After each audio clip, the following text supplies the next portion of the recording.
Bismillah, alhamdulillah ba'du. Adapun sesi yang kedua ini, ikhwan rahimakumullah, kita akan lanjutkan pembahasan tentang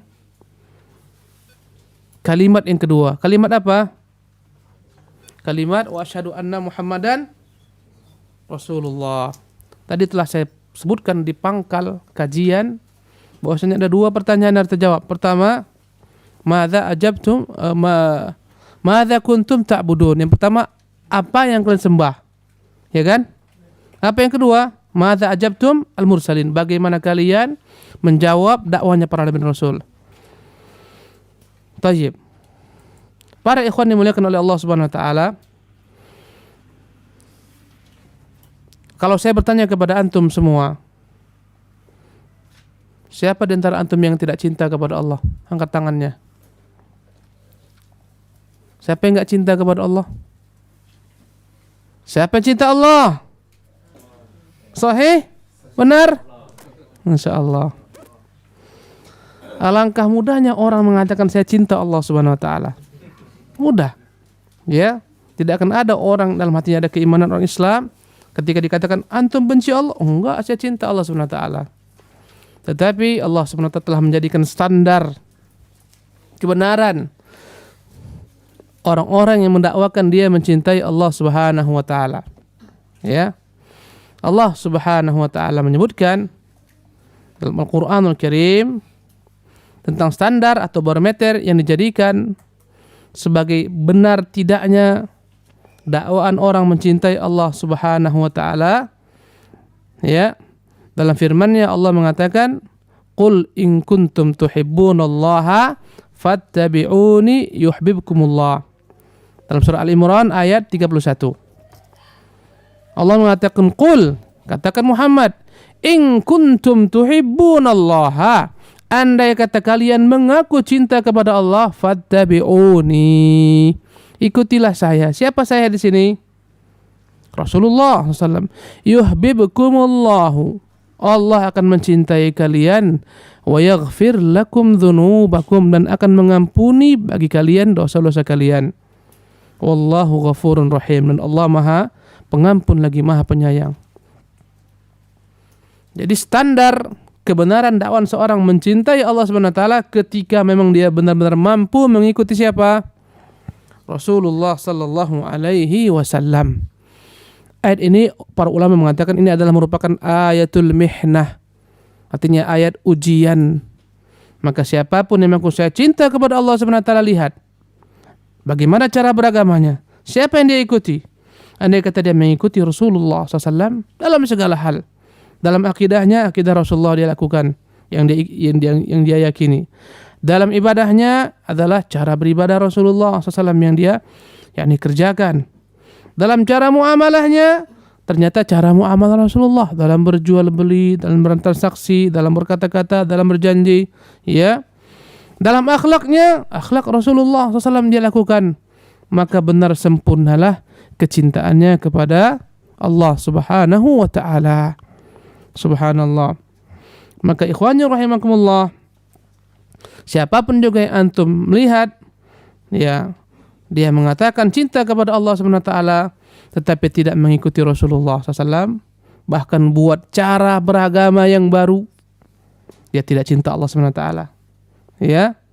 Bahkan dia melakukan perbuatan-perbuatan ibadah yang baru, berarti dia tidak mencintai siapa? Allah Subhanahu wa taala. Ya. Barang siapa yang antum lihat dia mengatakan cinta Allah Subhanahu wa taala tapi jauh panggang daripada api, sikapnya dalam bermuamalah jelek, dalam berjanji dia berdusta, dalam berjual beli dia berkhianat, ya, muamalahnya yang haram semua dia langgar, dia tabrak.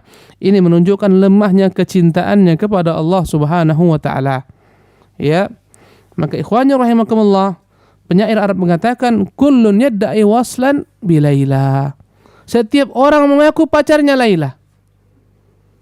Ya, wa Laila la tuqiru lahum bidzak.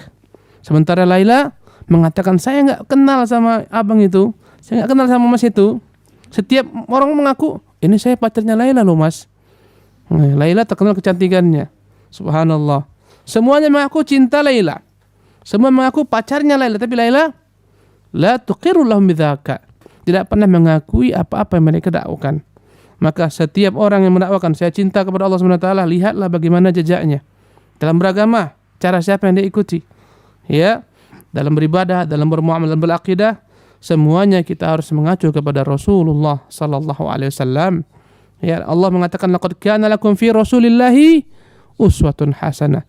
Sesungguhnya telah ada bagi kalian dalam sosok di Rasulullah SAW contoh suri tauladan. Subhanallah. Dan insya Allah dalam kesempatan kali ini kita akan membahas makna syahadat Muhammad Rasulullah. Ya, kemudian kita akan bahas rukunnya. Para ikhwan rahimakumullah, makna syahadat Muhammad Rasulullah SAW, ya, kita meyakini bahwasanya Muhammad sallallahu alaihi wasallam adalah hamba Allah dan utusannya. Maka dua rukun syahadat Muhammad Rasulullah, ada dua rukunnya. Sebagaimana la ilaha illallah ada berapa rukunnya tadi? Dua. Muhammad Rasulullah dua pula rukunnya. Yang pertama, rukun pertama adalah kita mengakui bahwasanya Muhammad adalah utusan Allah. Rasulullah, Allah yang mengutusnya, dan dia Nabi terakhir, tidak Nabi setelahnya. Yang mengaku adalah Nabi setelah Rasulullah SAW, batal akidahnya. Ya, sebagaimana Ahmadiyah, batal akidahnya. Mereka bukan bagian daripada kaum muslimin. Ya, sebagaimana di Indonesia apa? Al-Qiyadah, batal akidahnya.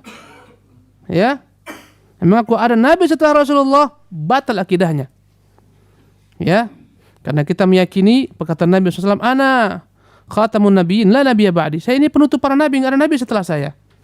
Ya, dan Rasul telah memberitahukan akan muncul para pendusta. Ya, orang-orang yang mengaku nabi, 30 orang yang paling terbesar sepanjang zaman yang mengaku nabi. Subhanallah. Maka rukun yang pertama kita mengakui Muhammad adalah sebagai utusan Allah SWT, Muhammad dan Rasulullah. Adapun rukun yang kedua, kita meyakini bahwasanya Muhammad SAW adalah Abdullah, hamba Allah.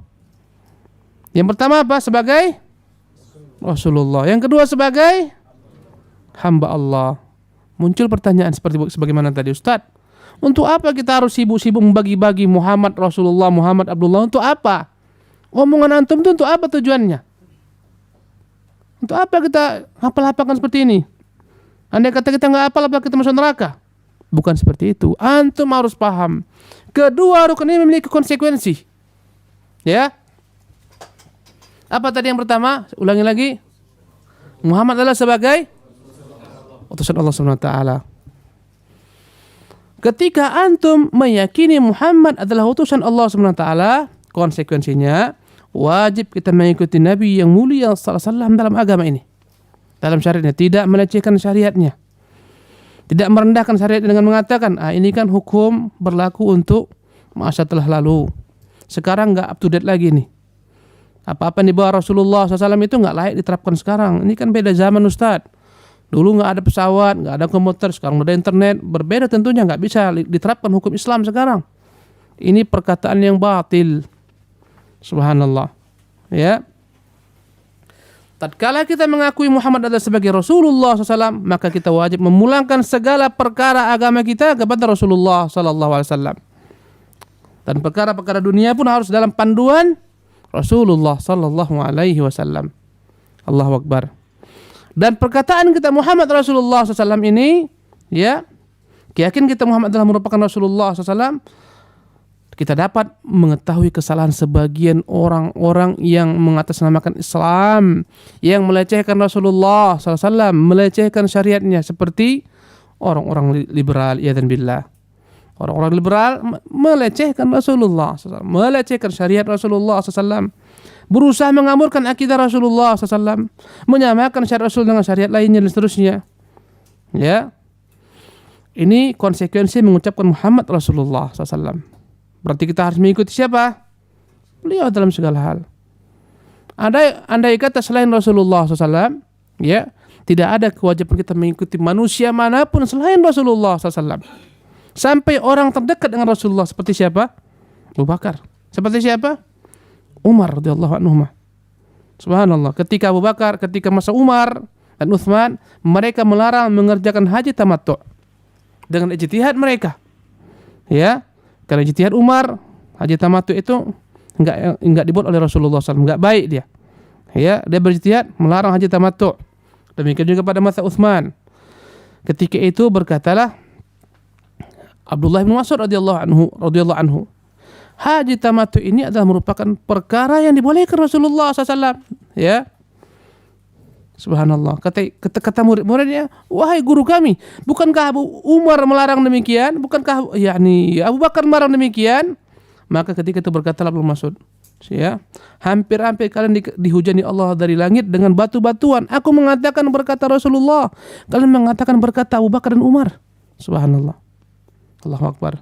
Sampai jika sahabat pun kadang-kadang tanpa mereka sengaja yang menyelisih sunnah, tidak kita ikutkan.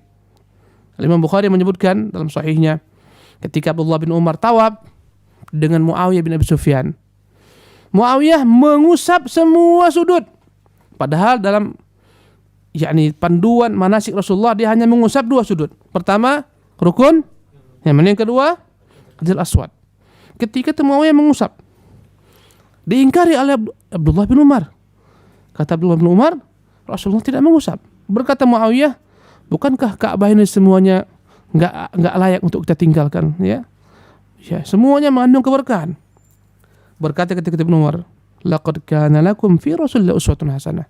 Sesungguhnya telah ada dalam diri Rasulullah contoh suri teladan untuk kalian. Akhirnya ketika itu Muawiyah pun merujuk kepada pendapat Abdullah bin Umar. Subhanallah. Berkata Imam Malik rahimahullah, kullun, setiap orang yu'khadhu wa yuraddu. Boleh kita ambil perkataannya, boleh kita buang. Illa, kecuali orang ini. Dia tunjuk ke kuburan Nabi yang mulia SAW. Jadi ikhwan rahimakumullah, Islam melarang segala macam bentuk kefanatikan kepada individu tertentu, kecuali kepada siapa? Rasulullah SAW. Ya, dan dia tersebab perpecahan kaum muslimin ketika mereka fanatik dibangun di atas hizbiyah. Apa itu hizbiyah? Fanatik buta. Ini guru saya, maka apapun juga pasti dia benar. Ya. Dan akhirnya berpecahlah kaum muslimin gara-gara ta'assub, fanatik kepada guru, fanatik kepada individu dan seterusnya. Subhanallah. Adapun yang kedua, apa tadi yang kedua rukunnya? Muhammad adalah sebagai hamba Allah. Untuk apa kita bahas? Tahunya kita di hamba Allah SWT. Iya, perlu dibahas. Kenapa? Karena sebagian daripada kaum muslimin tergelincir, terlampau berlebih-lebihan mengkultuskan Nabi yang mulia SAW sehingga mengangkatnya sama dengan Allah. Subhanallah. Kapan terjadi? Ketika ada sebagian orang yang cinta berlebihan membuat kata-kata syair yang menyanjung Rasulullah berlebih-lebihan. Sampai-sampai mereka mengatakan wa min ilmika ilmu lauhi wal qalam. Di antara ilmu wahai Muhammad Rasulullah, engkau mengetahui apa yang terdapat dalam lauh mahfuz. Berlebih-lebihan. Boleh tak kita katakan demikian? Subhanallah. Ya akramal khalqi man li aludhu bihi siwaka. Wahai orang yang paling mulia, siapa tempat saya bergantung selainmu ketika datang musibah dan bala bencana melanda? Ini perkataan ditujukan untuk siapa? Rasulullah SAW. Boleh enggak? Ada orang-orang datang ke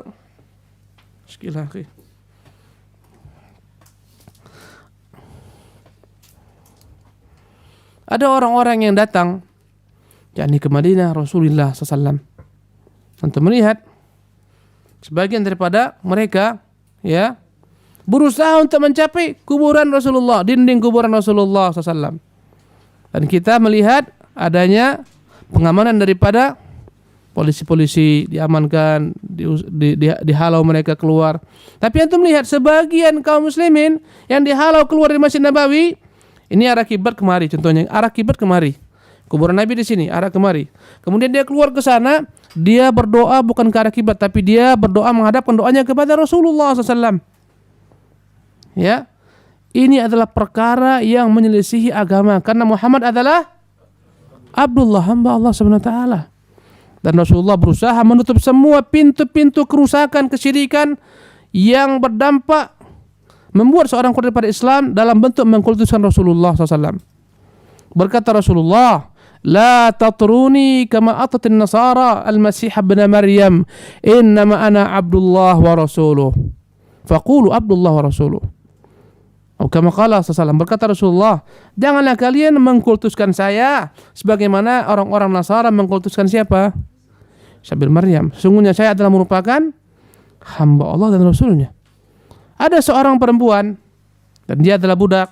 Pada hari raya dia menabuh tabu-tabuhan di hadapan Nabi SAW, karena pada hari raya dibolehkan budak-budak bersenang-senang menabuh tabu-tabuhan. Dan dia melakukan atau menyebutkan bait-bait syair ya, yang padanya dia memuji Rasulullah. Dia katakan, wa fina nabiyyun ya'lamu ma fi ghadi. Di tengah-tengah kami ada seorang nabi mengetahui apa yang terjadi besok. Kata Rasulullah, stop, ini hilangkan. Karena Rasul enggak tahu apa yang terjadi besok. Allah mengatakan, qul, katakan Muhammad, in kuntu a'lamul ghaiba lastakthartu minal khairi wa ma masani as-su'u. Katakan Muhammad, seandainya saya tahu perkara gaib, saya tidak akan pernah tertimpa musibah. Tidak akan pernah tertimpa musibah. Tapi Nabi kita SAW tertimpa musibah. Berdakwah ke Taif, dia enggak tahu. Dia berkeinginan sekali agar orang-orang menerima hidayah taufik, hidayah tauhid. Berangkatlah Rasulullah ke Taif. Sampai di Taif apa yang terjadi? Rasulullah dilempari sampai berdarah lutut Rasulullah SAW. Pertanyaannya, tahukah Rasulullah akan dilempari? Nggak tahu dia. Pada perang Uhud terluka kepala Rasulullah SAW. Ya, karena ada namanya Ibnu Qima'ah itu memukul sekuat-kuatnya pedang ke atas kepala Rasulullah yang ketika itu pakai helm. Subhanallah. Sampai masuk beberapa besi kepada gigi Rasulullah SAW, berdarah gigi beliau SAW. Ini menunjukkan Rasulullah tidak mengetahui perkara gaib. Subhanallah. Ketika ada sahabat yang datang kepada Rasulullah SAW mengatakan di hadapan beliau, Masya Allahu wa syi'ta, terserah kehendak Allah dan kehendak dirimu. Kata Rasulullah, Subhanallah, bagaimana kau jadikan saya tandingan bagi Allah SWT, sekutu bagi Allah? Katakan Masya Allah wahdah, terserah kehendak Allah semata. Berarti Rasul tidak ingin disembah, ya, sallallahu alaihi wasallam. Begitulah Rasulullah berupaya menjaga segala macam pintu-pintu arah kultus kepada beliau SAW, agar umat ini tidak mengkultuskan beliau sallallahu alaihi wasallam. Antum tahu peristiwa ketika Rasulullah wafat? Bagaimana keadaan kaum muslimin? Subhanallah. Begitu dahsyatnya musibah yang menimpa kaum muslimin. Ketika diberitakan Rasulullah wafat, kaum muslimin di masjid, ya, dan ketika itu Umar dengan garangnya menyandangkan pedangnya mengatakan, akan kupotong tangan-tangan orang-orang yang mengatakan Rasulullah telah wafat. Sesungguhnya dia pergi menjumpai Allah dan akan kembali sebagaimana kembalinya Musa. Kata siapa tadi? Umar bin Khattab. Datanglah Abu Bakar Siddiq, ya, subhanallah, dan dia masuk ke kamar putrinya. Dia lihat Rasulullah setelah terbujur kaku. Dia cium Rasulullah SAW. Kemudian dia tutupkan kembali wajah Rasulullah. Dia katakan, tibta hayyan wa mayitan ya Rasulullah, yang artinya, ya, engkau begitu harumnya ketika engkau hidup dan ketika engkau mati ya Rasulullah. Demi Allah, sungguhnya kematian yang Allah janjikan telah menimpamu sekarang, ya, dan tidak akan Allah kumpulkan bagimu 2 kali kematian.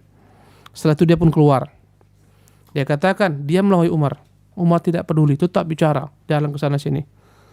Ya, apa yang mengatakan Muhammad telah meninggal, akan kupotong tangannya. Orang-orang munafik dia itu. Akhirnya Abu Bakar berbicara. Ketika Umar biarkan, ketika Umar mengacuhkan Abu Bakar bicara. Seketika semua pandangan mata tertumpuk pada Abu Bakar. Ditinggalkanlah Umar. Subhanallah. Dan semua sepakat kaum muslim mengenai keutamaan Abu Bakar setelah Rasulullah, baru Umar. Allahu Akbar. Apa yang terjadi?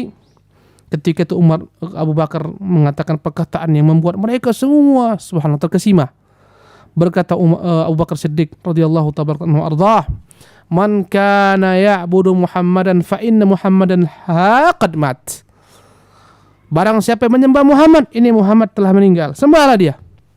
Man kana ya'budullaha fa innallaha hayyun la yamut. Barang siapa yang menyembah Allah, Allah hidup selama-lamanya, tidak pernah mati. Kemudian dia bacakan ayat dalam Al-Quran Karim, ya, yang membuat semua sahabat seolah tidak pernah mengetahui ayat itu turun. Subhanallah, seolah-olah mereka semua lupa dengan ayat tersebut. Ya. Ya Allah Subhanahu wa taala menyatakan tentang afa in mata aw qutila qalabtum ala aqabikum. Wa ma Muhammadun illa rasulun qad khalat min qablihi rusul. Kata Abu Bakar, Allah berfirman, "Wa ma Muhammadun illa rasulun." Tidaklah Muhammad melainkan hanyalah seorang rasul. Qad khalat min qablihi rusul, telah berlalu sebelumnya para rasul-rasul. Afa in mata, andai kata dia mati, au qutila, dia terbunuh, in qalabtum ala aqabikum, kalian kembali kafir murtad meninggalkan agama kalian. Subhanallah. Kata Umar, wallahi seolah-olah ketika itu ayat tersebut baru turun. Ketika mendengar ayat tersebut, yakinlah semua mereka Rasulullah telah wafat. Sampai-sampai Umar bin Khattab tidak mampu menahan tubuhnya. Ketika mendengar ayat tersebut, yakinlah semua mereka Rasulullah telah wafat. Sallallahu alaihi wasallam. Berarti beliau adalah apa? Manusia, hamba. Jangan berlebih-lebihan sampai kita angkat dia sama dengan Tuhan. Kita meminta kepadanya, ya Rasulullah, ya Rasulullah. Bahkan pernah suatu ketika datang sebagian sahabat mengadukan sikap orang-orang munafik kepada Rasulullah. Mereka mengatakan, marilah kita nastaghitsu bi Rasulillah, memohon istighatsah kepada Rasulullah. Ketika Rasulullah mendengar ucapan demikian kata Rasulullah, innahu la yustaghatsu bi, innama yustaghatsu billah. Enggak layak minta kepadaku bantuan, mintalah bantuan pertolongan kepada siapa? Kepada Allah Subhanahu wa taala. Ini pintu-pintu untuk menutup segala macam bentuk kultus kepada pribadi Rasulullah sallallahu alaihi wasallam. Dia adalah seorang apa? Hamba Allah Subhanahu wa taala. Apa buktinya dia hamba? Rasulullah mengatakan kepada Fatimah, wahai Fatimah bintu Muhammad, mintalah kepadaku harta yang kau inginkan. Sesungguhnya aku la ughni anki minallahi syai'a. Aku tidak mampu sedikit jua pun memberikan manfaat untukmu daripada azab Allah sedikit jua pun. Subhanallah. Siapa yang mengatakan? Kepada siapa? Saya tidak mampu menahanmu daripada azab Allah Subhanahu wa taala. Menunjukkan Rasulullah seorang hamba. Bahkan ada doa Rasulullah yang Allah tolak. Sebab kunut selama 1 bulan, kenapa? Karena ada suku-suku Zakwan dan seterusnya berkhianat kepada Rasulullah SAW. Mereka katakan, kirimkan kepada kami qurra kalian mengajarkan agama. Di tengah jalan mereka dibunuh dalam peristiwa Bi'ru Ma'unah. Ketika itu Rasulullah begitu geramnya kepada mereka. Setiap saat Rasulullah berdoa, ya Allah binasakan si fulan, suku fulan selama sebulan. Tetapi turunlah ayat yang memerintahkan Rasulullah untuk menyudahi doa tersebut. Ya. Karena apa? Karena Allah SWT menginginkan lain. Ya. Ketika itu Rasulullah SAW pun berhenti mendoakan mereka. Kenapa? Karena kelak Allah mengetahui orang-orang yang didoakan Rasulullah dapat laran ini, mereka semuanya akan masuk ke dalam Islam. Allahu Akbar. Berarti ada doa Rasulullah yang ditolak. Berarti dia bukan Tuhan Rabbul Alamin. Kalau dia bukan Tuhan, jangan kita berikan kepada sifat-sifat ketuhanan yang dia tidak pernah rela, dia tidak pernah ridha. Sallallahu alaihi wasallam. Baik. Jadi ada 2 rukunnya. Apa yang pertama tadi? Saya tunjuk. Antum? Rukun pertama? Pertama, bahwa Rasulullah SAW adalah sebagai utusan Allah. Santa. Kedua, adalah Rasulullah SAW sebagai Abdullah. Tayyib. Mumtaz. Berikutnya di belakang antum. Untuk apa kita bahas rukun-rukun ini? Untuk apa kita mengetahui Muhammad sebagai Rasulullah, utusan Allah? Untuk apa? Yang pertama, untuk agar kita mengikuti semua ucapan perbuatan Rasulullah. Mumtaz. Yang kedua, agar kita tidak menyembah. Ahsan, tabarakallah fiik. Berarti sudah sampai kepada antum materi ini, alhamdulillah. Baik. Sekarang kita lanjutkan. Ya. Apa itu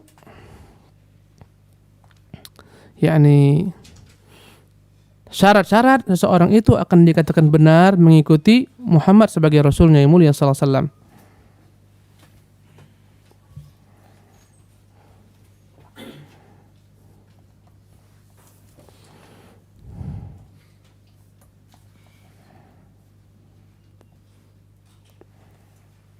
Taib.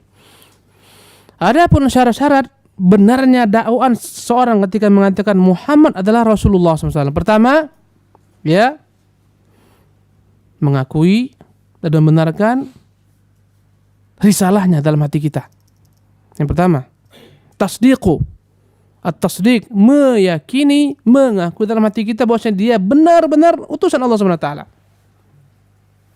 Yang pertama, meyakini, mengakui dalam hati kita bahwasanya dia benar-benar Rasulullah sallallahu alaihi wasallam, utusan Allah Subhanahu wa taala sebagai rasul terakhir, penutup semua nabi.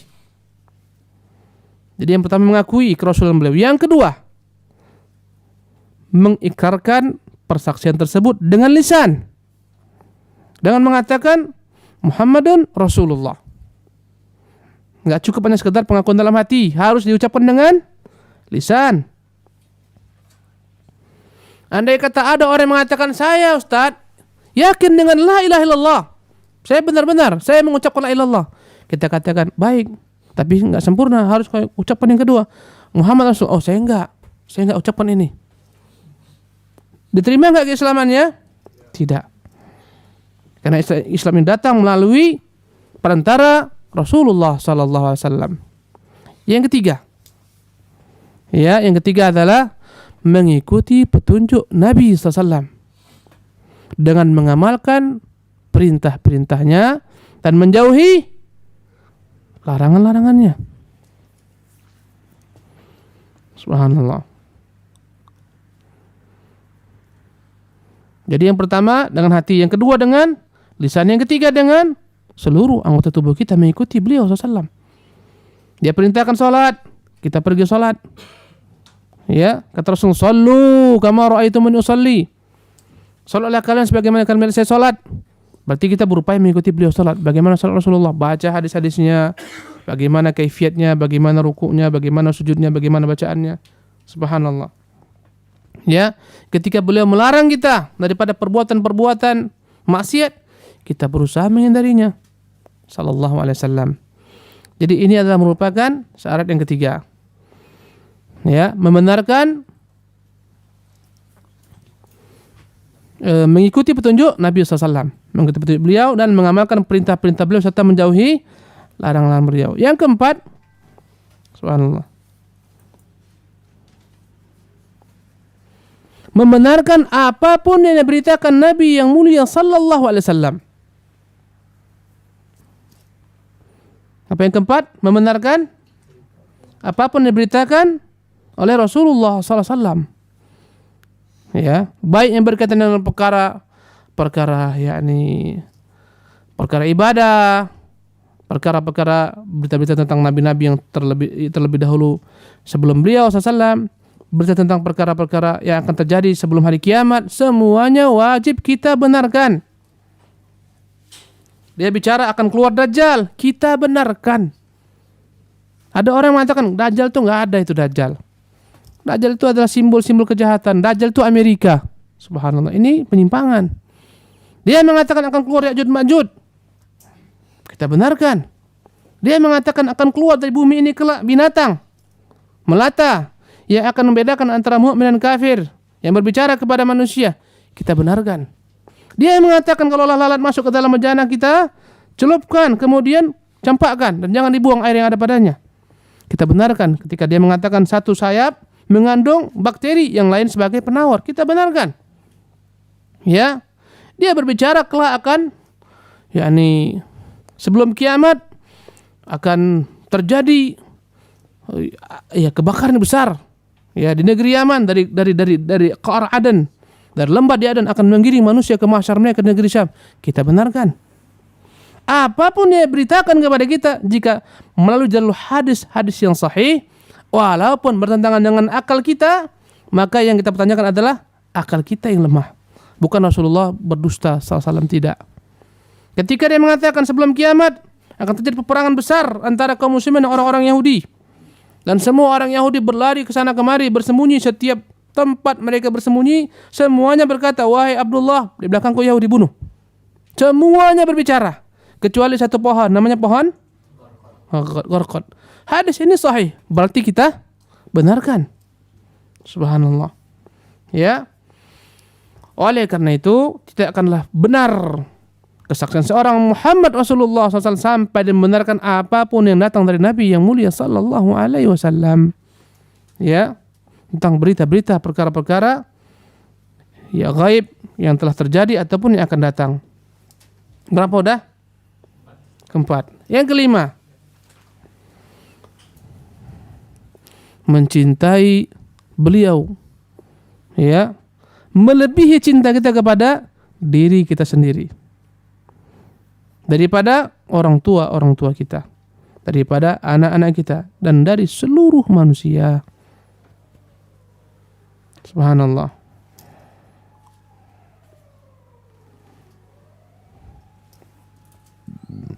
Inilah konsekuensinya.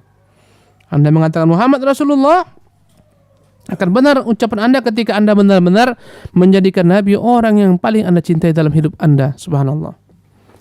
Suatu ketika, ya, datanglah Umar bin Khattab mengatakan kepada Nabi yang mulia sallallahu alaihi wasallam, "Ya Rasulullah, innaka la ahabbun nas ilayya ba'da nafsi." Kata Umar, "Wahai Rasulullah, engkaulah orang yang paling ku cintai, ya, setelah diriku sendiri." Kata siapa tadi? Umar. Maka Rasulullah, "Ya Umar, tidak benar ya Umar. Tidak benar sampai engkau mampu mencintai aku lebih daripada mencintai dirimu." Berkata Umar, "Sekarang ya Rasulullah, wallahi engkaulah orang yang paling kucintai melebihi cintaku pada diriku sendiri." Ketika itu berkata Rasul, "Al-ana ya Umar, sekarang wahai Umar barulah sempurna persaksianmu Muhammad Rasulullah SAW." Ini konsekuensi kita mengucapkan Muhammad Rasulullah. Kita harus mencintai beliau. Betapa cintanya kaum muslimin, para sahabat kepada Rasulullah SAW. Allahu Akbar. Ketika Rasulullah memberitahukan kepada Abu Bakar, "As-suhbah, engkau akan bersahabat menemaniku untuk hijrah." Seketika Abu Bakar menangis. Berkata Aisyah, "Wallahi saya tidak pernah mengetahui dan melihat ada orang yang menangis gembira karena gembiranya, kecuali setelah saya melihat dengan mata kepala saya sendiri, Abu Bakar menangis karena gembiranya menemani Rasulullah SAW, karena cintanya kepada Rasulullah SAW. Ketika Rasulullah SAW dan Abu Bakar berjalan, kadang-kadang dia maju di depan, kadang-kadang dia mundur ke belakang, kadang dia sebelah kanan, kadang dia sebelah kiri. Rasulullah SAW bertanya, "Wahai Abu Bakar, apa yang kau lakukan ini?"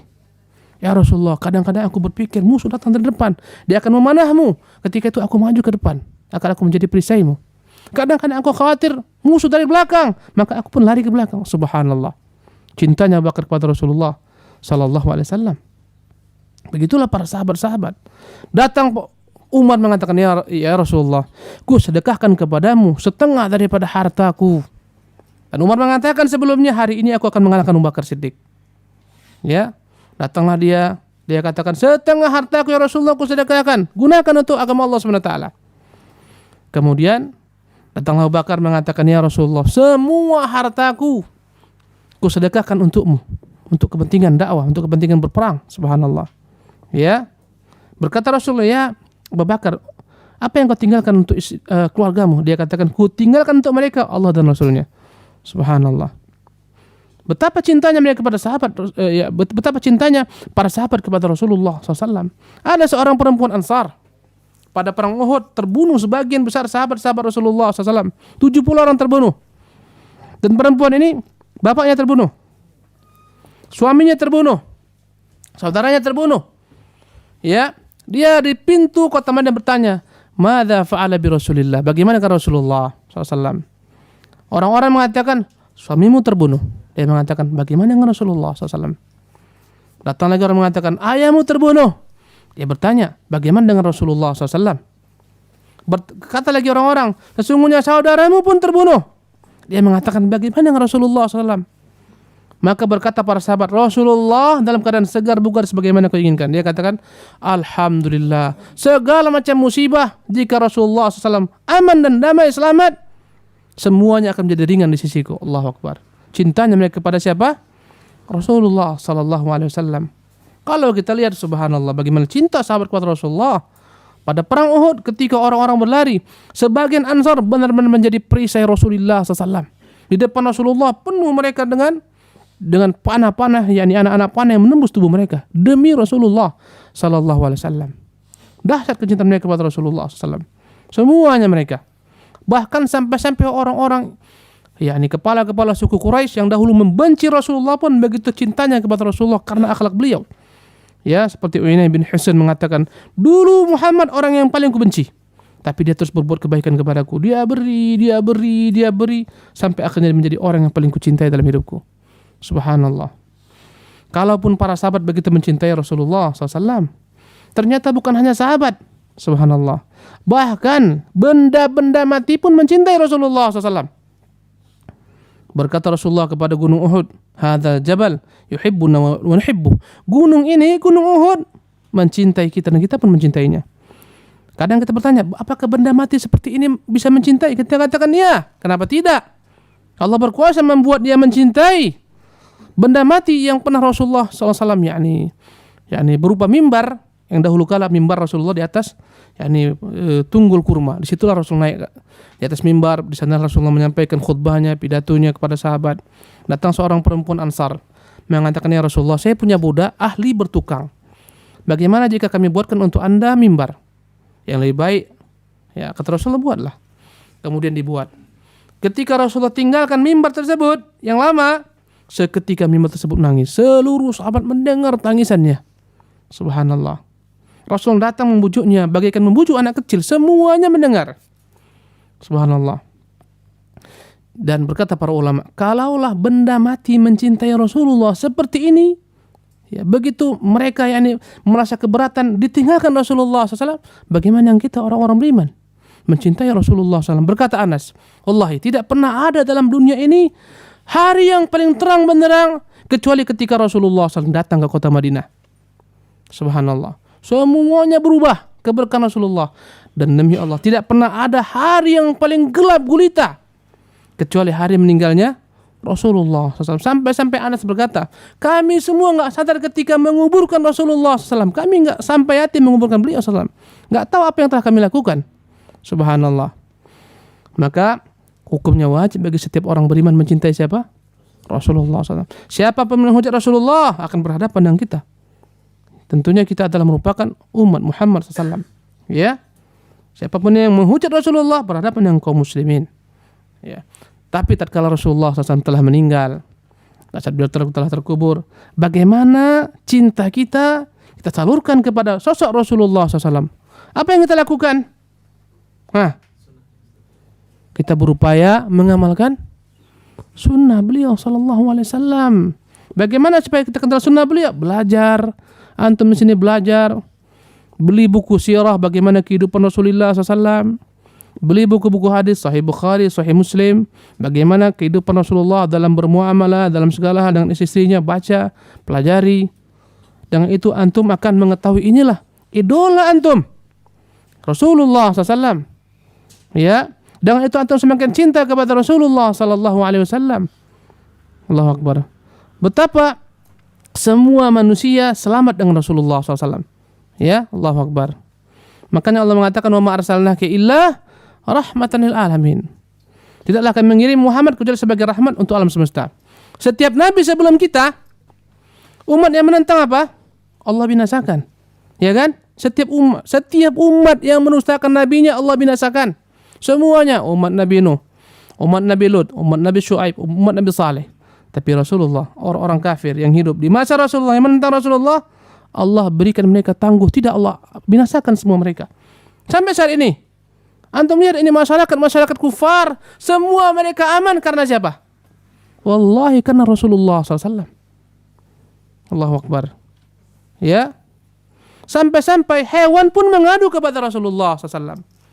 Mendapat kecintaan Rasulullah SAW. Rasulullah masuk ke kebun milik orang Ansar. Ketika itu Rasulullah SAW mendapati ada seekor unta yang terlihat kurus, dan Rasulullah mendekatinya. Mengadulah unta ini kepada Rasulullah perihal tuannya. Allahu Akbar. Unta ini mengadu kepada Rasulullah. Rasulullah panggil. Ketika itu para sahabat, milik siapakah unta ini? Milik si fulan ya Rasulullah. Pemuda Ansar, seorang pemuda yang dia mungkin gak begitu peduli sama untanya. Kata Rasulullah, jangan kau zalimi hewan ini. Dia mengadukan kepada saya kezalimanmu. Kau berikan dia makan sedikit, kau berikan kepada beban yang banyak untuk dia pikul. Berbuat baiklah kepada makhluk-makhluk seperti ini. Subhanallah, unta pun dilindungi oleh Rasulullah SAW. Ini Islam agama rahmat. Jangankan menumpahkan darah manusia, membunuh kucing pun seorang perempuan masuk ke dalam neraka. Ya, Rasulullah menceritakan seorang perempuan yakni menyiksa kucing, dia penjarakan, dia kurung kucing, tidak dia beri makan dan tidak dibebaskannya sampai mati. Akhirnya Allah SWT memasukkan perempuan ini ke dalam neraka. Ini agama Islam, agama keselamatan. Maka alangkah salahnya ketika ada sebagian orang mengatakan jihad, akhirnya membombardir yakni tanpa yakni alasan-alasan jelas, terbunuhlah kaum muslimin, terbunuhlah orang tidak bersalah. Ini bukan jihad. Ini teror, apa namanya? Teror. Satu yakni darah kucing saja haram kita tumpahkan, apalagi darah kaum muslimin. Allahu Akbar. Inilah Rasulullah SAW. Rasulullah berjalan dengan sahabat-sahabatnya. Rasulullah melihat ada anak-anak burung. Kata Rasul, kenapa anak-anak burung ini ada bersama kalian? Ya Rasulullah, kami ambil dari induknya. Kata Rasul, jangankan pisahkan, kembalikan. Allahu Akbar. Inilah dia Rasulullah SAW yang wajib kita mencintai beliau. Tatkala beliau telah meninggal, maka hendaklah kita berupaya mempelajari sunnah beliau. Setelah kita pelajari, kita apa kan? Kita mengamalkan sunnah semampu kita. Ada namanya salat duha, lakukan walaupun sekali seumur hidup. Ada qiyamul lail, lakukan walaupun sekali dalam seumur hidup. Apapun yang beliau lakukan, ya dalam bentuk ibadah, kita berupaya mengikuti beliau sallallahu alaihi wasallam. Ya, kemudian membela sunnahnya sampai titik darah kita terakhir. Siap kita rela tumpahkan demi membela sunnah Rasulullah daripada orang-orang yang mendustakannya dan memeranginya. Siap enggak antum? Siap enggak? Benar.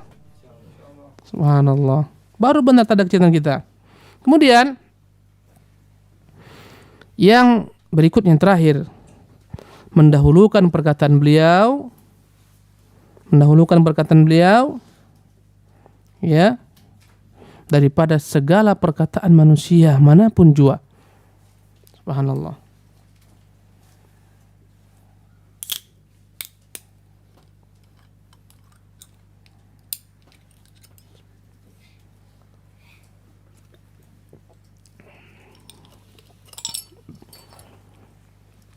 Allah Subhanahu wa ta'ala berfirman dalam surah Hujurat, ya.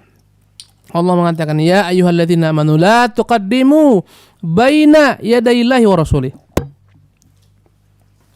Wahai orang-orang beriman, janganlah kalian mendahului Allah dan Rasulnya dalam perkataan dan dalam perbuatan. Subhanallah. Maka di antara bentuk konsekuensi mengakui Muhammad Rasulullah, kita harus senantiasa mendahulukan beliau dalam segala perkataan beliau, bukan perkataan kita. Subhanallah. Mendahulukan sunnah beliau, bukan keinginan hati kita. Andai kata berbenturan antara sunnah Rasulullah dan kepentingan pribadi kita, mana yang ngalah? Kepentingan pribadi. Indah kan?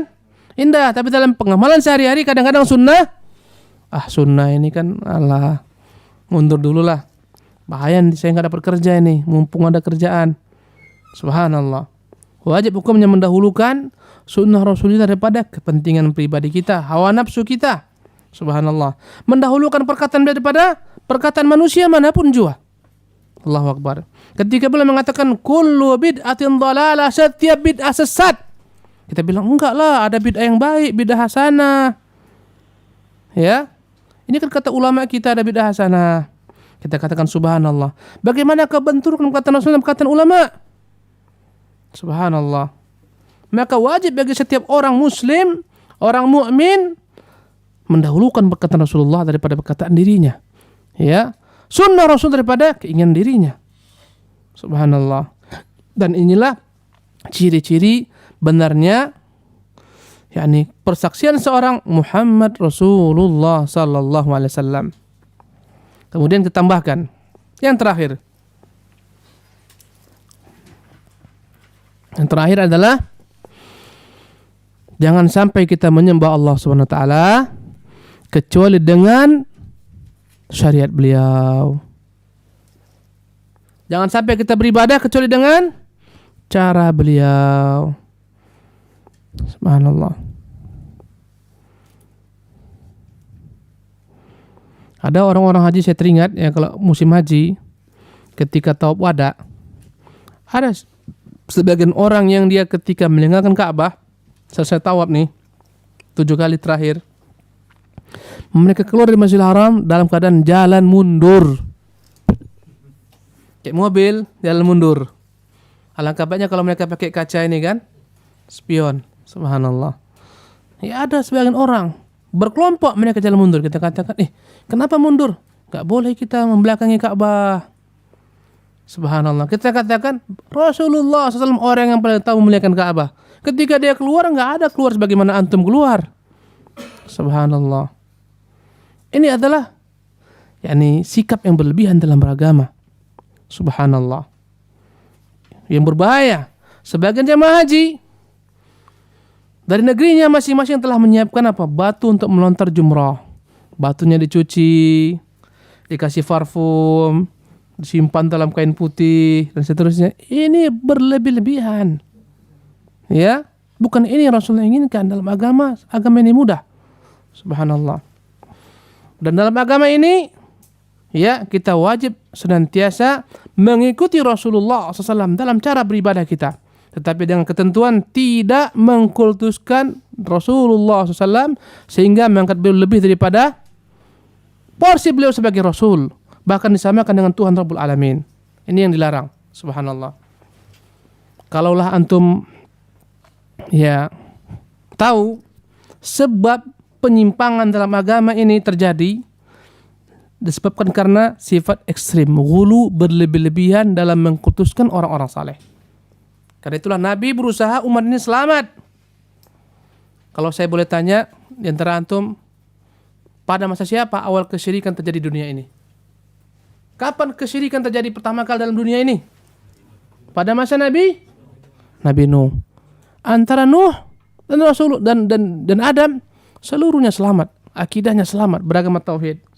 Dan ini menunjukkan kepada kita asal muasal manusia beragama tauhid, bukan beragama animisme, dinamisme. Ini salah. Dalam buku sejarah yang dipelajari sebagian sekolah-sekolah, manusia asalnya nggak punya Tuhan. Takut dengan petir dia sembah, takut matahari dia sembah. Lambat laun akhirnya Tuhannya jadi banyak, lambat laun semakin sedikit, ada yang 3, terakhirnya 1. Enggak benar. Asal muasal manusia adalah beragama tauhid. Kanan nasu ummatan wahidah, kata Allah dalam surah Al-Baqarah. Hukum asalnya manusia semuanya adalah satu agamanya. Terjadi kesyirikan, fa ba'atsallahu an-nabiyyin, maka Allah kirimlah para nabi mubasysyirin wa mundzirin, memberitakan kabar gembira dan kabar ancaman. Subhanallah. Pada masa Nabi Nuh ada beberapa orang saleh yang mereka wafat dalam satu zaman. Siapa namanya? Siapa yang tahu?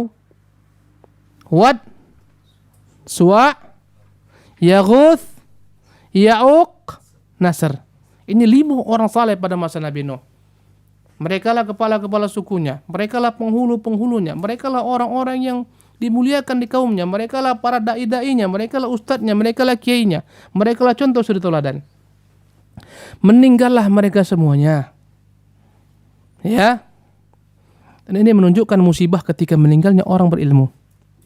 Orang yang berilmu meninggal, ketika itu muncullah berbagai macam fitnah dan bencana. Subhanallah. Ya. Datanglah syaitan membisikkan, wahai manusia, apa tandanya kalian cinta kepada orang-orang alim kalian? Ya, kenanglah jasa mereka, jangan lupakan mereka. Bertanyalah orang-orang ini kepada iblis, syaitan, bagaimana caranya menurutmu? Ya kan buatlah patung-patungnya. Buat patung-patung mereka dan datanglah kepada mereka ya untuk memperingati mereka. Dibuatlah patung-patung Wad, Suwa, Yaghuth, Ya'uq, Nasr ini. Setiap setahun sekali 2 kali mereka datang sana berhari raya, memuliakan orang-orang ini dan belum disembah. Datang lagi syaitan pada generasi berikutnya. Wahai manusia, enggak layak peringatan setahun sekali itu enggak layak. Sebagaimana sekarang ya, dalam Islam ini banyak sekali peringatan-peringatan. Malas salat, adakan peringatan Isra Mi'raj setahun sekali. Malas salat, udahlah setahun sekali kita kumpul peringati bagaimana peristiwa salat. Ya kan? Malas baca Quran, lakukan peringatan nuzul Quran. Malas baca Quran, enggak tiap hari Quran, tiap hari Google search. Ya, malas dia baca Quran, akhirnya apa? Peringatan nuzulul Quran, malas ngikuti Nabi. Akhirnya diadakan peringatan Maulid Nabi SAW. Jadilah agama kita agama peringatan seremonial. Subhanallah. Kan baik ini Ustaz, setahun sekali kita ingat Nabi. Subhanallah. Alangkah durhakanya engkau sebagai umat Muhammad Rasulullah memperingati beliau setahun sekali. Subhanallah. Setiap sisi kehidupan kita mengingat Rasulullah, menselaraskan antara perbuatan kita dengan perbuatan Rasulullah. Ibadah kita ibadah Rasulullah. Setahun sekali musibah. Subhanallah. Demikian juga lah dengan kaum Nabi Nuh. Makanya asal muasal peringatan ini dari syaitan datangnya. Ya kan? Alah, setahun sekali kan datang sini, mana tandanya? Lebih baik kan selalu mengingat mereka, mengenang mereka di rumah-rumah kalian. Jadi bagaimana caranya? Buatlah patung mereka sebanyak-banyaknya. Perbanyaklah patung-patung mereka. Dahulu kala mungkin satu tempat, ya. Sekarang setiap rumah udah punya apa? Patung. Tiap kali yang mereka melihat ulama mereka, ingat, oh ini ulama kita, dan seterusnya. Inilah kekayaan kita, sepuh kita, ya. Dan belum disembah. Ya. Falamma nusyal ilmu ubidat. Ketika ilmu hilang, disembahlah mereka. Dikirimlah kepada mereka siapa Nabi? No. Inilah awal kesyirikan terjadi di bangsa di dalam dalam dunia ini. Ketika itu mereka ingkar kepada Nabi Nuh, Allah kirimkan ketika itu hujan yang begitu derasnya. Ya, para ulama tafsir menyebutkan pada saat itu hujan itu tidak Allah Subhanahu wa taala tentukan kadarnya, semuanya Allah tumpahkan. Kalau sekarang hujan itu Allah tentukan, di sini hujan, sini enggak. Hari itu semua subhanallah, hujan itu Allah tumpahkan dari langit, banjir sampai tenggelamlah gunung-gunung, semua tenggelam. Allahu Akbar. Inilah awal kesyirikan terjadi dari mana? Dari sisi mengkultuskan siapa? Orang saleh. Allahu Akbar. Ya. Dan antum melihat kesyirikan yang merajalela di tubuh kaum muslimin sebagiannya karena dari sisi mengkultuskan siapa?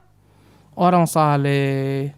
Kuburannya dikeramatkan, kuburannya dibangun di atasnya masjid, dikasih kelambu. Lambat laun akhirnya orang pun mengagungkan kuburan tersebut, datang di sana bersimpu, itikaf di sana, baca Quran di sana. Lambat laun setan menggelincirkan hati mereka. Pertama minta kepada Allah melalui dia perantara. Lambat laun minta kepada wali tersebut. Subhanallah. Dan ini musibah. Karena itulah ketika Rasulullah SAW dalam kondisi akhir hayatnya, ya beliau dalam kondisi demam begitu panasnya badannya. Ketika dia terjaga daripada pingsannya, dia katakan la'anallahu al-yahud. Dalam riwayat lain, la'anallahu al-yahud wan nasara. Terlaknatlah orang Yahudi dan Nasara, ittakhadhu qubur anbiya'i masajid. Mereka telah menjadikan kuburan nabi-nabi mereka sebagai tempat-tempat ibadah. Subhanallah. Kenapa Allah melaknat orang Yahudi dan Nasara? Karena mereka menjadikan kubur nabi mereka sebagai tempat apa? Ibadah, masjid-masjid. Ternyata sekarang di sebagian negeri kaum muslimin ada pula kuburan diletakkan dalam masjid. Terpuji atau tercela perbuatan ini? Kenapa tercela? Karena memuliakan orang saleh. Rasulullah mencelanya sallallahu alaihi wasallam. Muncul syubhat, antum bilang demikian. Kubur Nabi itu dalam Al-Qur'an, dalam masjid. Subhanallah. Ini syubhat yang antum harus tahu jawabannya. Ya, kita katakan bahwasanya kubur Nabi itu bukan di dalam masjid asal muasalnya. Dan masa sahabat juga bukan dalam masjid, di luar masjid. Telah datang ketentuan bahwasanya dimanapun Rasul meninggal, dikuburkan di sana, nggak boleh dibawa-bawa kemana-mana, dipindahkan. Ketentuan Allah, meninggallah Rasulullah di sana, dikuburkanlah dalam rumah tersebut. Rumah siapa? Aisyah. Meninggal Abu Bakar, dikuburkan di samping Rasulullah. Meninggal Umar, dikuburkan di samping Abu Bakar. Dan begitulah seterusnya, para sahabat semuanya mereka wafat pada masa tabi'in. Ketika itu ada kebijakan daripada pemerintah Al-Walid bin Abdul Malik untuk memperluas masjid. Dia paksa agar dimasukkan bangunan rumah Rasul ke dalam areal masjid. Subhanallah. Para ulama mengingkari. Tabi'in mengingkari. Tetapi yang namanya kekuasaan akan selalu senantiasa menang. Ya enggak? Kekuasaan akan senantiasa menang. Akhirnya terpaksalah masuk areal rumah Rasulullah SAW, rumah Aisyah, ke dalam areal masjid Rasulullah SAW. Sejak saat itu sampai sekarang, jadilah rumah tersebut dalam bagian masjid Rasulullah SAW. Subhanallah. Tetapi berupaya para ulama untuk menghilangkan kesan bahwasanya mereka sedang sholat ke arah kuburan. Dengan cara apa? Dibuatlah banyak sekali pagar-pagarnya yang nggak nampak kita. Antum andai kata ziarah ke sana nggak akan tampak kuburan, nggak akan nampak. Ada besi-besi yang menyilang-nyilang, dalamnya juga ada kain yang menutup, dalamnya lagi ada yang lain. Ya, dibuatlah bagaimana supaya orang tidak mampu untuk menghadap ke sana, apalagi untuk menyentuhnya. Subhanallah. Allahu Akbar. Jadi nggak dapat jadikan peristiwa tersebut sebagai apa? Sebagai landasan dalil. Subhanallah. Jadi ikhwan rahimakumullah, segala macam bentuk pengkultusan ini akan membahayakan generasi yang datang belakangan. Subhanallah. Saya tanya antum, bagaimana awal kesyirikan terjadi di bangsa Arab? Tadi pada zaman Nabi Nuh. Siapa yang tahu? Pada masa siapa dimulainya kesyirikan di bangsa Arab? Semua bangsa Arab menyembah Allah, mengikuti agama Ibrahim. Siapa yang tahu siapa yang pertama kali merubah agama bangsa Arab? Abu Jahal atau Abu Jandal?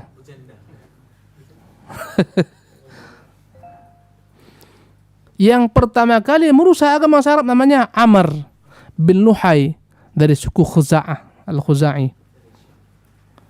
Tahu antum kenapa dia ini? Bagaimana dia merusak bangsa Arab?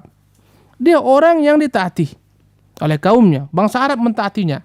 Bangsa Arab menyeganinya, memiliki wibawa. Dianggap dialah orang paling berakal dan dia taat dalam beribadah beragama. Bukan orang fasik. Dia bukan penzina, dia bukan pencuri, tapi dia apa? Orang saleh. Berangkatlah dia ke Syam. Negeri Syam itu sekarang Jordan, masuk ke dalam Syam itu. Suriah, Syam, berangkat ke Syam. Dia lihat orang-orang Syam menyembah berhala-berhala. Dia katakan, alangkah indahnya cara beragama seperti ini. Dia bawa satu berhala, dia masukkan ke Jazirah Arabia. Dia katakan, ini baik, inilah perantara kita untuk ke sana. Allah SWT, ini perantara kita, baik. Sejak saat itu berdatanganlah orang-orang membawa patung-patung, sampai tradisi menyembah patung menjadi tradisi bangsa Arab. Sampai-sampai Ka'bah dikelilingi oleh 360 patung-patung. Subhanallah. Allahu Akbar. Ya, Allahu Akbar. Antum tahu patung yang namanya Latta? Pernah dengar nggak? Ada Latta. Latta ini orang Arab mengatakan dari kata-kata Latta yaluttu, menumbuk. Karena dia menumbuk sejenis tepung namanya sawiq, dia hidangkan untuk jemaah haji ketika datang. Dia tukang tumbuk tepung tersebut yang dijadikan minuman namanya sawiq. Ketika orang-orang datang haji, senantiasa dia servis jemaah haji, diberikan minuman, diberikan jamuan.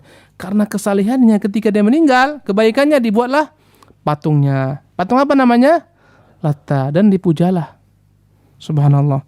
Jadi saya katakan bahwasanya kesyirikan itu banyak terjadi dari mana? Dari sisi mana? Dari sisi kultus berlebihan kepada orang-orang saleh. Dan hati-hati antum, ya, hati-hati. Setiap orang, yakni ulama, kiai, ketika ada tampak yakni gejala-gejala umat mengkultuskan beliau, mengkultuskan dirinya, dia harus segera pangkas. Subhanallah. Dialah Abdullah bin Mas'ud, dia berjalan. Karena dia seorang alim, orang semua senang berjalan dengannya. Diikuti oleh yang lainnya. Kata Ibnu Mas'ud, ada apa akan mengikuti saya? Bahaya ini. Bahaya bagi saya. Menjadi fitnah bagi saya. Ya, dan menjadi keinginan bagi kalian. Dibubarkannya. Subhanallah. Ya. Kalau sekarang kira-kira antum udah jadi syekh, sesepuh, kiai, antum datang semua orang sujud sama antum, cium-cium tangan, hindari. Udahlah, enggak usah salam saja. Enggak perlu tunduk-tunduk, enggak usah cium-cium tangan, saya ini siapa? Begitulah seterusnya. Jangan, bukan dijadikan jadi budaya, antum senang, antum habis minum ini berebut, enggak. Bahaya. Ya. Subhanallah, dan di situ tergelincir. Sampai-sampai ada seorang yang dianggap ulama di kota Mekah sana, subhanallah. Murid-muridnya mengatakan kepada saya, ludahnya saja diperbutkan oleh murid-muridnya. Disapu-sapukan. Itu mau nyapu-nyapu ludana. Kita subhanallah akbar. Jadi semua pintu ke sana harus tertutup. Subhanallah. Rasulullah saja, seorang Rasul, kita diharamkan untuk menyembah beliau, mengangkat beliau lebih daripada sebagai Rasul, apalagi orang-orang di bawah Rasulullah sallallahu alaihi wasallam. Ikhwani rahimanillah ya ajma'in, ya. Berapa sih saya? Menit lagi, ya. Jadi inilah perkara-perkara yang berkaitan dengan syahadat Muhammad Rasulullah sallallahu alaihi wasallam. Insyaallah nanti ya selepas asar kita akan lanjutkan kajian kita pembahasan tentang tauhid ya, tentang pembatal-pembatal syahadat ya, tentang yakni konsep kekufuran dalam Islam dan lain-lainnya insyaallah berkaitan dengan akidah. Ya untuk sementara ini sesi kita yang kedua ini kita padakan sampai di sini. Wallahu tabaraka taala alam wa sallallahu wasallam wa baraka ala abdihi wa rasulih Muhammadin wa akhiru alhamdulillahi rabbil alamin. Wassalamualaikum warahmatullahi wabarakatuh.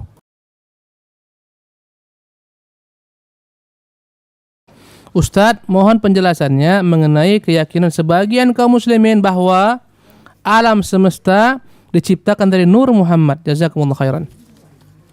Sebagian kaum muslimin memiliki keyakinan alam semesta ini diciptakan daripada nur Muhammad.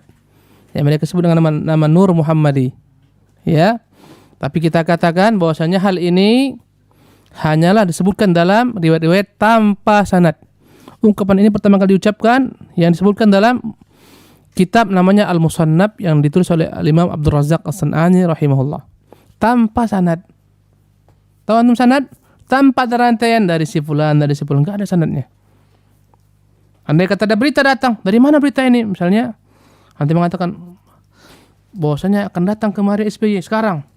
Ya, sekarang juga. Saya tanya, dari mana cerita? Dari mana beritanya nih? Pokoknya akan datanglah dia. Dari mana sumbernya? Akan datang. Percaya nggak antum? Nggak ada sumbernya. Kalau andai kata dibilang dari si A, mungkin dicari. Kamu dari mana? Dari si B. Ini nggak ada sumber sama sekali. Sebagaimana kasus disalibnya Isa bin Maryam, nggak ada sanadnya. Nggak ada. Yang ada masyhur tapi nggak ada sanadnya. Siapa yang pertama melihat dia disalib? Nggak ada. Sanadnya nggak jelas. Oleh karena itu hadis ini adalah hadis yang palsu. Bertentangan dengan dalil Al-Quran Al-Karim.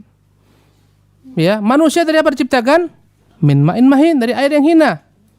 Min salsalin min hamin masnun. Adam daripada tanah. Adam bukan daripada Nur Muhammad. Ya. Dan kita bukan daripada Nur Muhammad. Di sini ada dari Nur Muhammad yang tercipta? Enggak ada. Ya, ikan-ikan lautan bukan daripada Nur Muhammad. Malaikat bukan daripada Nur Muhammad. Jin bukan daripada Nur Muhammad. Ini hadis-hadis yang palsu bertentangan dengan Al-Quran. Diciptakan jin daripada min marijin min nar, daripada api. Ya, Allahu Akbar. Oleh karena itu ketika hadis ini bermasalah, kita harus patahkan, kita harus pangkas, kita harus buang akidah ini. Enggak ada namanya Nur Muhammad. Enggak ada. Hadisnya apa? Palsu. Andai kata antum berbelanja pakai uang yen palsu boleh enggak? Dapat barang atau dapat borgol? Nah, demikian juga dalam agama Islam. Wallahu tabaraka taala alam. Ini berkaitan dengan perkara tauhid dan akidah. Di sini disebutkan orang-orang yang berziarah ke makam sunan-sunan menganggap sunan-sunan masih hidup sampai saat ini. Demikian pula katanya Rasulullah masih hidup di makamnya. Asal hukumnya ayat yang mengatakan bahwa orang-orang mati syahid tidak mati dan tapi hidup. Tayyib, bismillahirrahmanirrahim. Jelas kita katakan bahwasanya orang-orang yang terbunuh dalam peperangan mereka adalah orang-orang yang syahid insyaallah ta'ala. Dan mereka itu hidup dalam alam barzakh. Dan kehidupan ini tentunya ada namanya kehidupan dalam alam dunia dan ada kehidupan dalam alam barzakh. Dan manusia sebenarnya hanyalah merupakan perpindahan dari satu alam kepada alam lainnya. Seluruh manusia. Kita bermula tidak ada. Kemudian beradalah kita pada alam arwah, alam arwah. Sebelum kita ada telah ada ruh kita ciptakan Allah Subhanahu wa taala. Kemudian pada masanya Allah Subhanahu wa taala perintahkan malaikat untuk meniupkan ruh kita ya ke dalam janin ibu kita ketika berusia kandungan selama 120 hari. Berpindahlah daripada alam ruh kepada alam janin. Ya kan? Setelah selesai masa kandungan ibu 9 bulan, 10 hari dan seterusnya, lebih dan kurang, pindahlah kita daripada alam janin kepada alam dunia. Ketika orang meninggal, pindahlah daripada alam dunia ke alam barzakh. Dan kemudian ketika terjadi kiamat, pindahlah manusia daripada alam barzakh ke alam akhirat. Jadi hidupnya Nabi SAW di dalam kuburnya, kehidupan barzakh. Kehidupan para syuhada dalam alam kuburnya adalah kehidupan dalam alam barzakh dan seterusnya yang tidak dapat disamakan, dikiaskan, dianalogikan dengan kehidupan dalam dunia ini. Ya. Maka tidak layak andai kata kita menganggap mereka itu hidup sebagai hidup dalam alam dunia. Enggak. Mereka itu dalam kesibukan. Baik kesibukan dalam menghadapi nikmat Allah bagi orang-orang saleh ataupun kesibukan dalam azab Allah bagi orang-orang yang fasik. Ya. Maka tidak benar andai kata Anda datang ke sana minta kepada mereka hajat, meminta kepada mereka pertolongan, meminta mendatangkan manfaat dan menolak mudarat, ini tidak benar, salah alamat. Kalaulah mereka yang telah terbunuh ini atau mereka yang telah terkubur daripada orang-orang saleh ini dapat memberikan manfaat untuk kita yang hidup, pertama kali mereka akan utamakan memberikan manfaat untuk siapa? Diri mereka sendiri. Tapi telah nyata ketentuan dalam agama kita, idza mata ibnu adama inqata'a amaluhu illa min thalathin.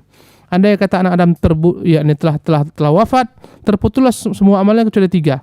Berarti orang yang telah wafat semua amalannya apa? Terputus. Tidak akan lagi mampu dia beramal. Jangankan untuk memberikan manfaat bagi orang lain, untuk diri mereka pun selesai. Ya, oleh karena itu tertolaklah dakwah orang yang mengatakan, bukankah para wali-wali itu mereka hidup dalam alam barzakh? Kita katakan ya. Tapi kehidupan alam barzakh. Andai kata Anda mengatakan, wahai wali, doakanlah kepada Allah. Siapa yang tahu dia mendengar? Ya, subhanallah. Adapun ketika ada hadis mengatakan andai kata kita mengucapkan salam, itu Allah yang sampaikan kepada mereka. Allah pendengarkan mereka. Apakah selama-lamanya mereka mendengar? Tidak. Ketika Rasulullah SAW berbicara kepada orang-orang yang terbunuh pada perang Badar, ya Abu Jahal, fulan, apakah kalian telah mendapatkan apa yang dijanjikan Tuhan kalian? Sesungguhnya aku telah mendapatkan apa yang dijanjikan oleh Tuhanku. Bertanya Umar, ya Rasulullah, bagaimana engkau berbicara kepada bangkai-bangkai? Kata Rasulullah, wahai Umar, mereka itu tidaklah, mereka kecuali mendengar sebagaimana mendengarnya engkau. Atau tidak lebih mendengar daripada dirimu. Apakah selama-lamanya mereka mendengar? Tidak. Allah SWT buat mereka mendengar ketika itu. Sebagaimana kita memberikan salam kepada ahli kubur, assalamualaikum ahli diyar, Allah yang sampaikan kepada mereka, atau Allah mendengarkan kepada mereka, Allah sampaikan. Dan mereka menjawab. Bukan sepenuhnya akhirnya kita datang, Pak Yai tolonglah mintakan kepada Allah, Allah mudahkan rezeki saya. Enggak benar. Ya. Jadi tidak boleh jadikan landasan ini sebagai landasan untuk membolehkan kita meminta kepada mereka bantuan, pertolongan. Apalagi perkara-perkara yang memang tidak boleh diminta kecuali kepada Allah. Kepada orang hidup pun enggak boleh. Contohnya meminta rezeki. Boleh antum datang kepada akhi ini, ya.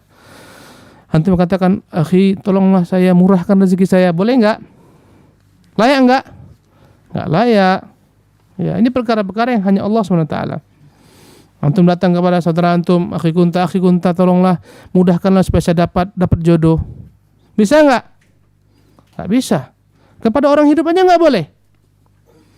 Ya, bahkan antum tidak boleh mengatakan kepada dokter, wahai dokter tolong sembuhkan saya. Enggak boleh. Ini perkataan mengandung kesyirikan, syirik kecil. Karena dokter tidak pernah menyembuhkan. Mereka hanyalah berikhtiar, berusaha. Kalaulah kesembuhan itu ada di tangan dokter, enggak ada dokter yang sakit. Ternyata dokter juga sakit. Dokter juga meninggal dunia. Kita hanya berusaha, berikhtiar, mencari jalan pengobatan melalui dokter dan seterusnya. Baik.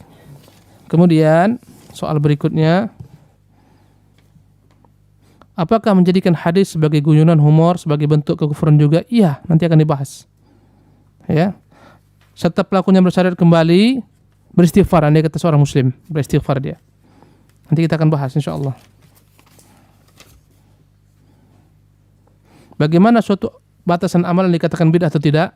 Jika berkaitan dengan perkara ibadah, berkaitan dengan urusan yang tidak ada sebelum Islam ada, ya.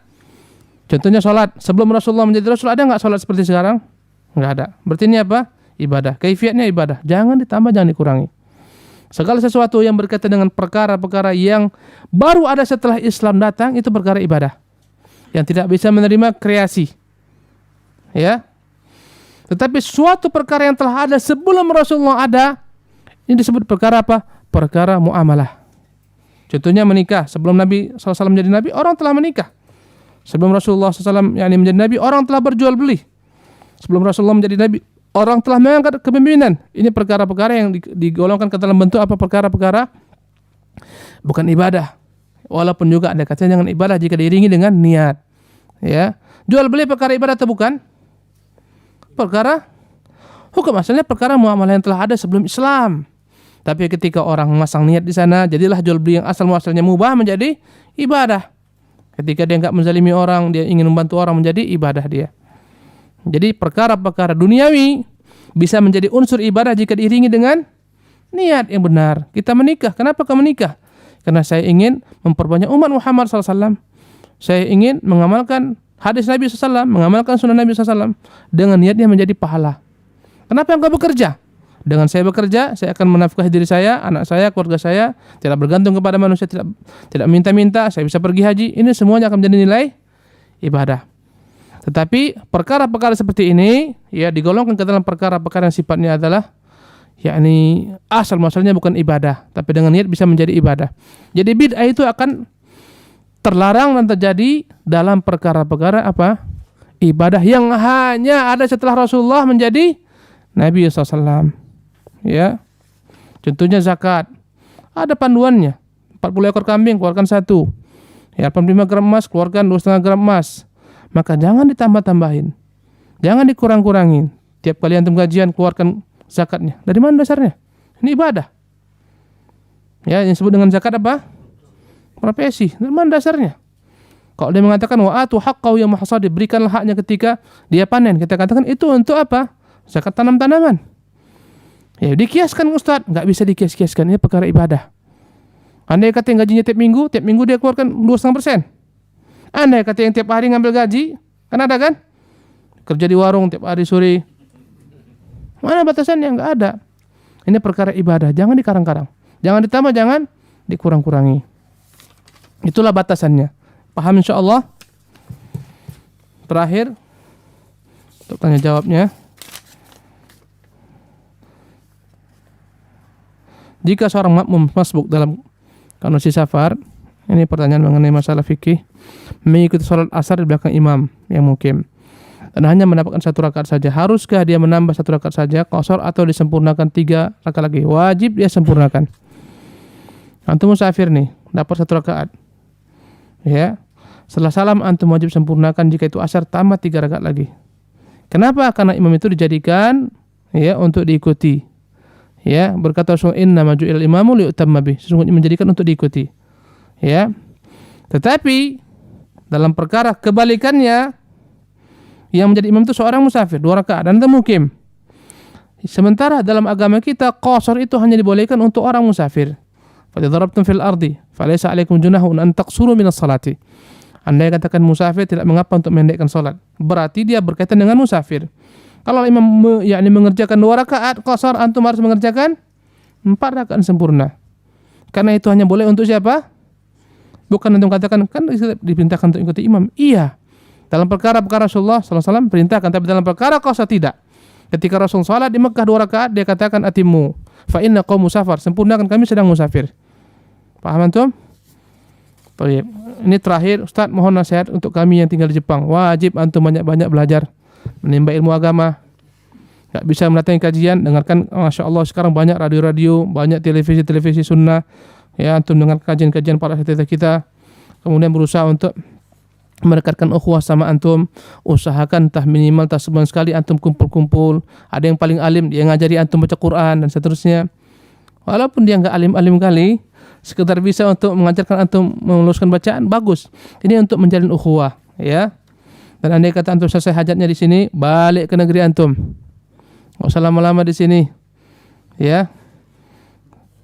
Karena di sini adalah negeri yang penuh dengan segala macam bentuk fitnah. Ya, andai kata antum nggak kuat, antum akan luntur keimanannya. Boleh jadi antum katakan saya kuat, anak antum belum tentu, cucu antum belum tentu. Subhanallah. Kita khawatir jika generasi kita akan hilang keislamannya. Wallahu ta'ala alam.